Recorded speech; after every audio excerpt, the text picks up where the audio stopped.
I first want to start our discussion with the latest trade tariffs announced by President Trump.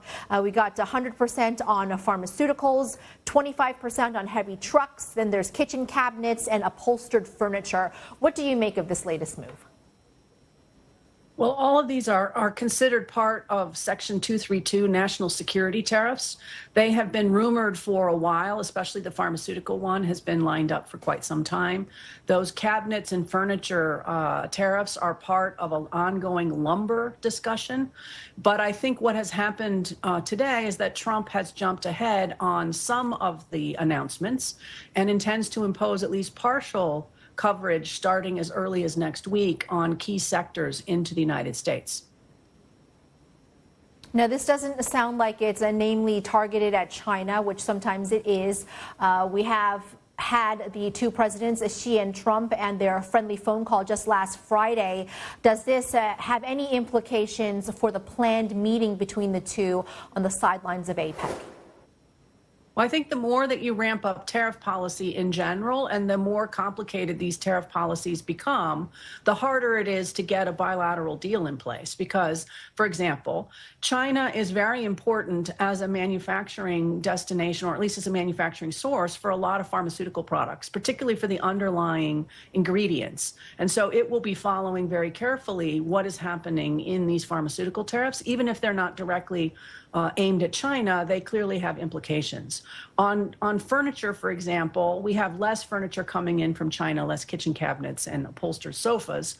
But that doesn't mean that, again, that there's no impact that will hit China as well. And so with all of these tariff announcements, I'm certain that Beijing is watching them as closely as the rest of us to try to source out what will be the impact on their domestic economy and what will be the impact at the proposed tariff rates, because up until now, we haven't had actual numbers attached to any of these tariff discussions.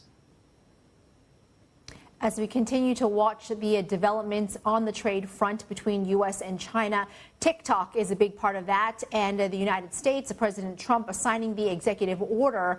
We haven't heard much from the Chinese side. Do you think that this could be a way of getting concessions from the United States in that China is more agreeable with this deal?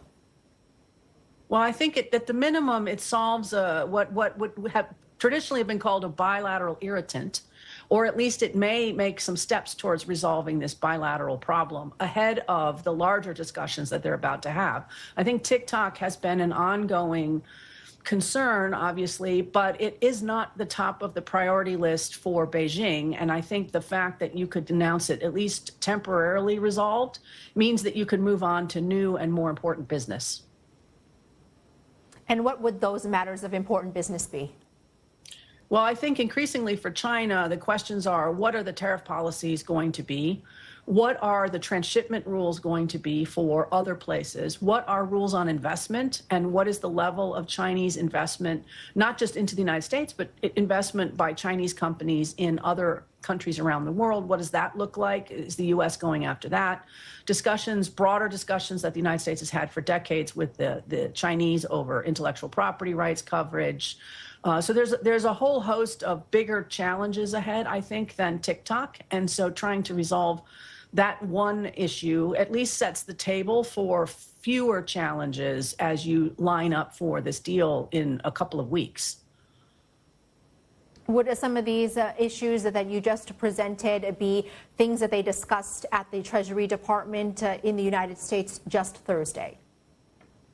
I think it's possible. I mean, certainly the Chinese very keen to discuss fentanyl tariffs and what happens with fentanyl tariffs, what happens with reciprocal tariffs, what is the application of all of these Section 232s vis-a-vis Chinese companies, what are the transshipment rules, what are IP rules, what are investment rules, what are critical supply discussions where we're talking about critical minerals, critical products.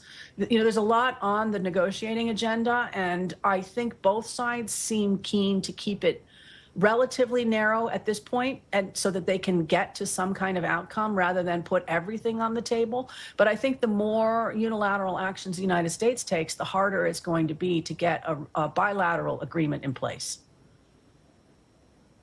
Should we look into this latest move by China to include 6 companies, U.S. companies, on their entity list? What do you make the timing of this?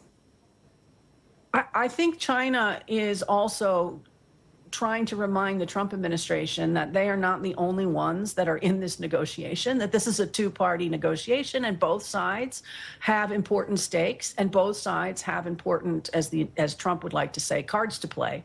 And I think China's continuing expansion of entity lists and its own export controls regime expansion is a reminder that China is not going to just sit back and take whatever Trump intends to declare.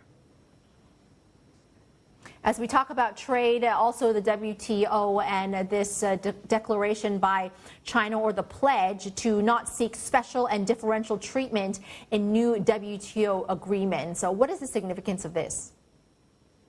Well, that is also a longstanding complaint by the United States that China should not act like any other developing country. It's too big, it's too powerful, it's too important, and it should not take advantage of any flexibilities that are granted to developing countries at the WTO. I don't think that's a particular obsession of Trump at the moment, but it is, again, a longstanding irritant. And by China making the pledge not to use special and differential treatment in the WTO in the future, it removes that from the bilateral conversation. And it also positions China, I think, to say we're a responsible stakeholder in the global trading system. And as the WTO moves towards a reform agenda, which is supposed to happen now, it makes it easier for China to declare that they are, in fact, a responsible leader. They have taken a unilateral decision that may have some consequences to them, so it's not cost-free. It is a meaningful concession, and it is part of China's efforts to say the multilateral trading system matters to us as it matters to a lot of our other trading partners, and we now will be the defender of that system, while the United States, the traditional defender of the multilateral system, goes off and does other unilateral actions that are contrary to its existing practices or past practices in the global system.